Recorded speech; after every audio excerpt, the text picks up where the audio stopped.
Hello and welcome to Uncle Online Academy. Today we have a new topic and we are going to discuss heat transfer. Heat transfer. Heat transfer is also called heat flow or thermal energy transfer. Heat flow is also called heat flow or thermal energy transfer. Thermal energy transfer. So these are the three terms we can use to describe the same thing, heat transfer. So what is heat transfer? Heat transfer simply means the movement of heat from one body to another body or from one point to another point. Usually, heat moves from a hot place to a cold place. Heat is a form of energy, and that means that heat flow means the movement of heat energy from one point to another point. That is heat flow or heat transfer or thermal energy transfer. Heat is a form of energy that we call thermal energy. So when we are talking about thermal energy, we are also talking about heat. So saying heat transfer is the same thing as saying thermal energy transfer and the same thing as heat flow. So it is actually the movement of thermal energy from one point to another point or from one body to another body. That is what we call heat flow or heat transfer. Heat flow or heat transfer, it occurs through three methods or three processes. Heat can flow or can transfer from one body to another body through a process we call conduction. It can also move from one body to another body through the process we call convection, and another one is through a process we call radiation. So we have three methods of heat flow. Number one, conduction. Number two, convection, and number three is radiation. These are the three methods of heat flow. Three methods of heat flow.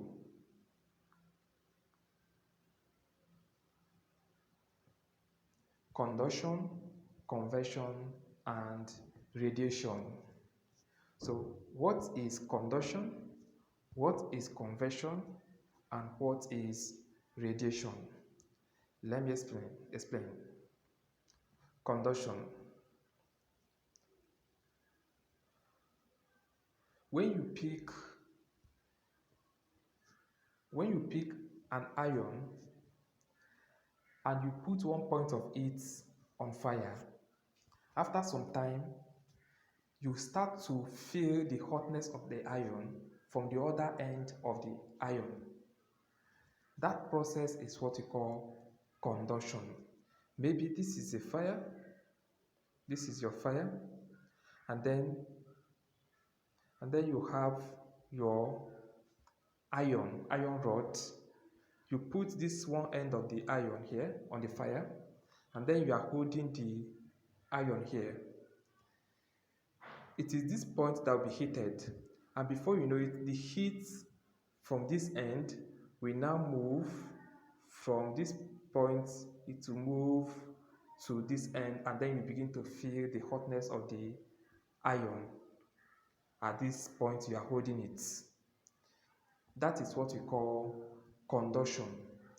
Conduction means the transfer of heat energy or the transfer of thermal energy within a stationary body or in a solid from one point of the body to another point of the body. In this case, the body we are talking about is this rod. So the movement of the heat from this place that is first heated to the place you are now holding it is what we call conduction. How does conduction occur? Conduction occurs because in solid, when you heat solid, the thermal energy will increase. Heat increases the thermal energy of a solid. And when the thermal energy in a solid increases, the molecules, the small things that make up the solid particle or the solid objects, the molecules will begin to vibrate. That's what we call vibration. They will begin to shake. They don't move, but they will just be in that their same place. They will be vibrating. And as one of the molecules is vibrating, it is now touching the other one and then causing the other one to vibrate also. So the vibration of the molecules like that would be moving the heat from one point of the rod to another point, or from one point of the solid to another point of the solid. Look at this. In solid, the molecules are very, very close. That is how we distinguish between solid, liquid, and gas. In solid, the molecules or the atoms that make it up, they are very, very close to each other. There is no space for movement. They don't move. They don't usually move. So they are very, very close, very, very compacted. So when you hit this, if you hit this particular one, it will begin to shake, and as it is shaking, it will touch the other one that is close to it, and that one will begin to shake also. So all of them will start vibrating. Now this vibration of the particles lead to the transfer of the heat energy from one point of the solid to another point of it. For liquid, in liquid, the molecules are close, but they are not too closely packed like that of solid. They are close, but they are not very, very close. But in gas, the molecules, they are very, very far apart from each other. So for gas, they are just very relaxed. They can move anyhow they like. But in solid, the molecules, they don't move. That is why we see solid as they are in the solid, rigid shape. You can hold them. They are very rigid. They have a particular shape because all the molecules, all the particles that make it up, all of them are very, very close together. They come together to form a solid object. But in liquid, they are kind of relaxed, and that's why we see liquid like water as a relaxed object. They can shake, they can flow, but they are not just too free. But in gas, they are just very, very free. So once you open a container that contains gas, everything will flow out because they are very, very free to move. So this is how conduction occurs, through vibration of the particles of the solid objects. So vibration occurs in almost all solid objects.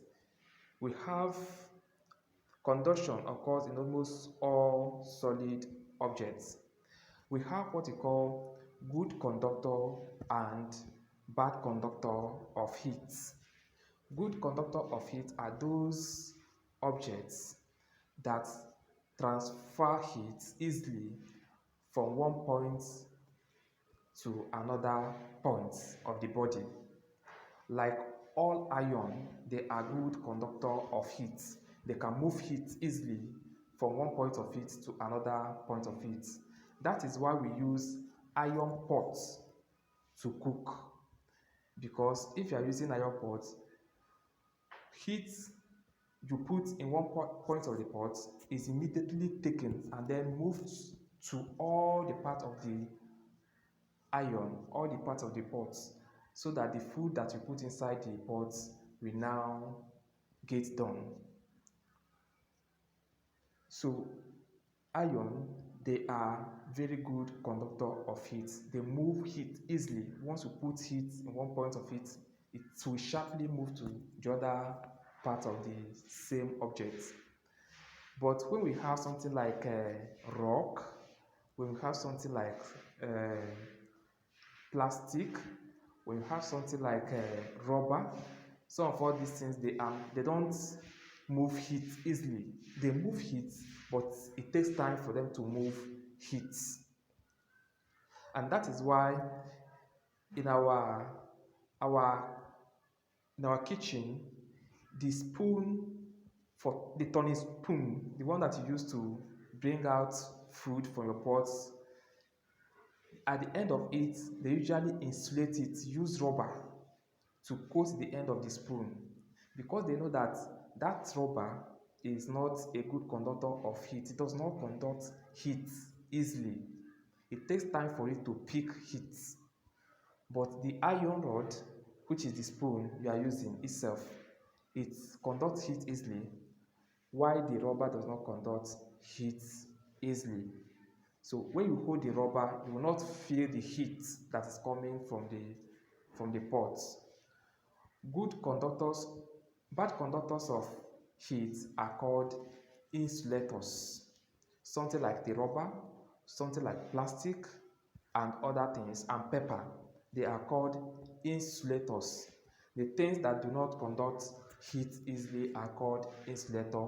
Ceramics, wood, rubber, plastic, they are all called insulators.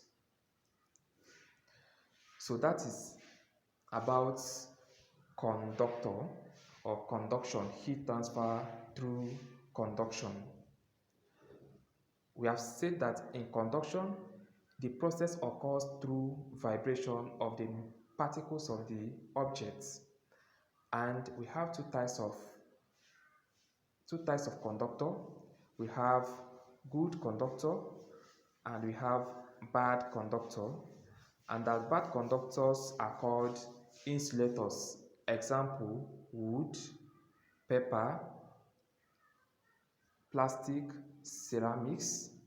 Now, good conductors, examples of them are iron, like your copper, like your silver, like your aluminium. All these things are good conductors of heat. Now, we talk about convection, heat transfer through convection. In convection,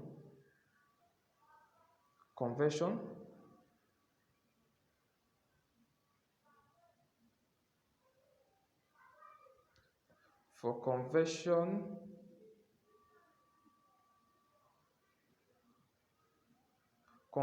involves the movement, the heat transfer in a body through the movement of the particles of the body, like in liquid and gases. The heat transfer occurs through the movements of particles of the body. Remember that I said that in conduction, the heat transfer is through the vibration of the particles of the body. But in convection, the heat transfer is through the actual movement of the particles of the body. Like water, if you have a pot of water, you apply heat here.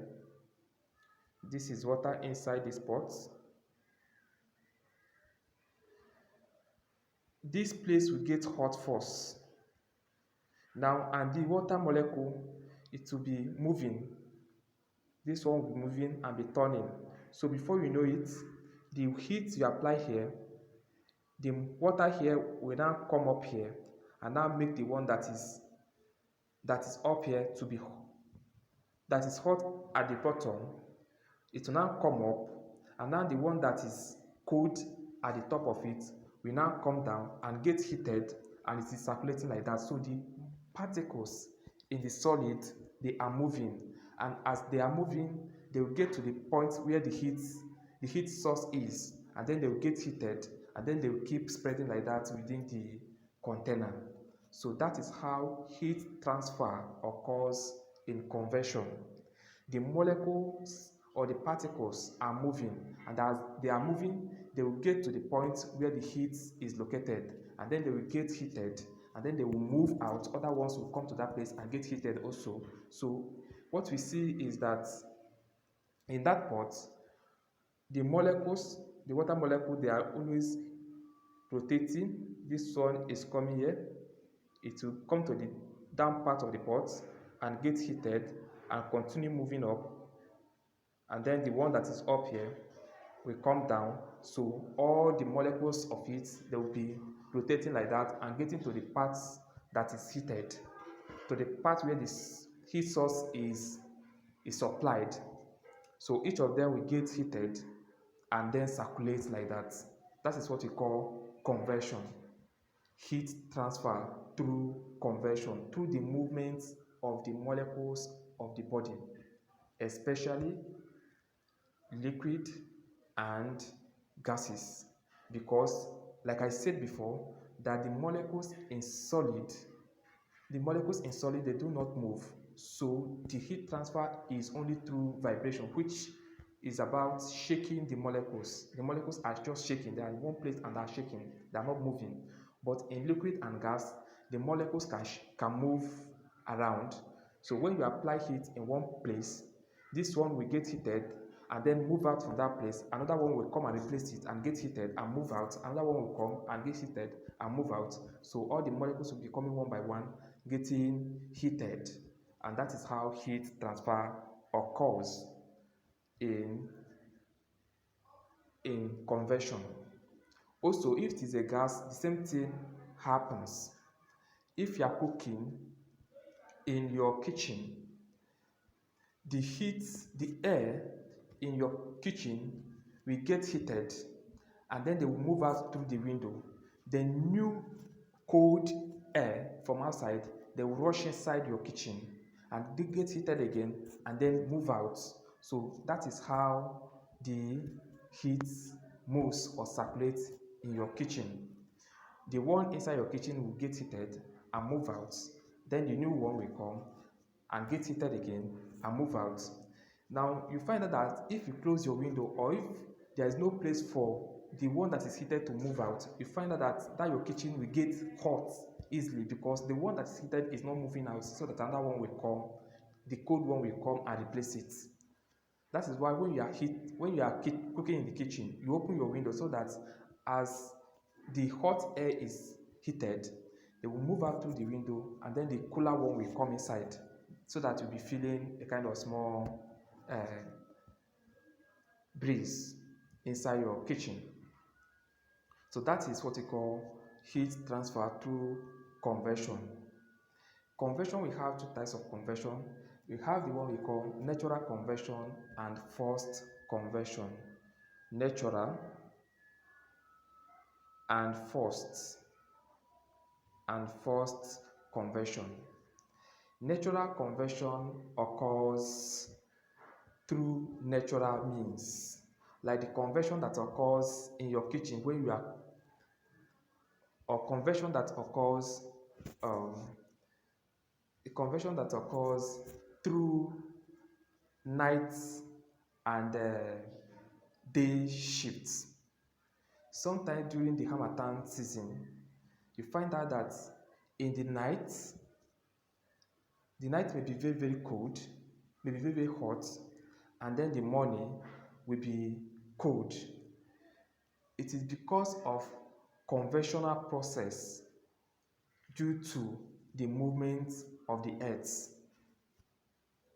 due to weather movement or the movement of the earth. Air from nearby ocean, which is cold, will flow to one part of the earth, and then the hot air from that place will now move to the air and get heated. This one is what we call natural conversion. That is why sometimes it come out in the night will be very, very cold, and then in the morning the morning will be very, very hot, or vice versa. That movement of air from cold ocean to the earth, and then the hot air from the earth down to the ocean, is what we call natural convection. But in forced convection, convection, it is designed by man. Like when we design chimney is designed so that, I don't know if you know, the chimney is something we design in the kitchen. If this is your kitchen where you cook here, a chimney is designed so that as you are cooking, the heat will be collected and then it will move on top of your roof. You create an opening that place, so heat that is coming from this place, it will move through the chimney, through the opening in the roof. That is what we call the chimney. Then it will flow out and natural air will come inside through the chimney down to your kitchen and peak, so that somebody that is cooking in the kitchen will not be feeling hot. The hot air, as it is coming out from the pot or from the source of heat supply, it is going through the chimney and going outside the kitchen, and then fresh air is now coming, new air is coming from the outside through the chimney to the kitchen and then collects the hot air again, so forcing hot air to move out of the kitchen and forcing new one to come inside. That is what we call forced convection. When you just open your kitchen and you are cooking, new air will come inside and hot air will move outside. It is part of natural convection.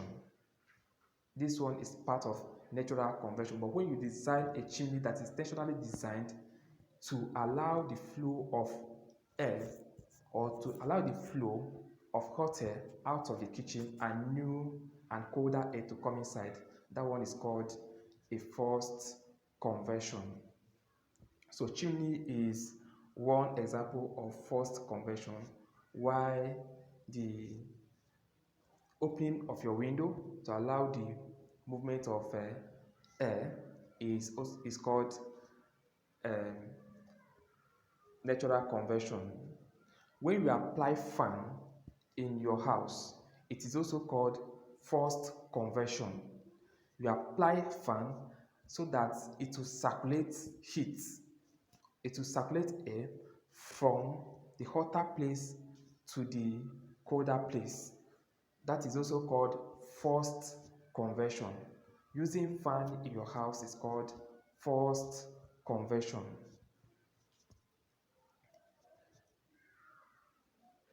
Now we go to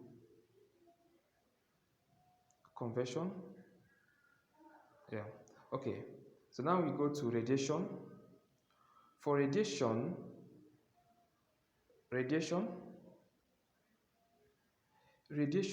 involves the movement of heat from one body to another body without any, that are not in any contact. Like when the heat from the sun is coming to the earth, there is nothing that is transferring it. The earth and the sun, they are not in contact, but the heat from the sun is able to reach the earth. So this process of heat transfer where the body are not in contact is what we call radiation. When somebody is heating, when fire is burning somewhere and you are far apart from the fire, but you are still feeling the heat of the fire, it is called convection. There's nothing, you are not in touch, in contact with the fire, but you are feeling the heat of the fire. This is called radiation. Radiation is a process of heat transfer from one body to another body in which the two bodies are not in contact.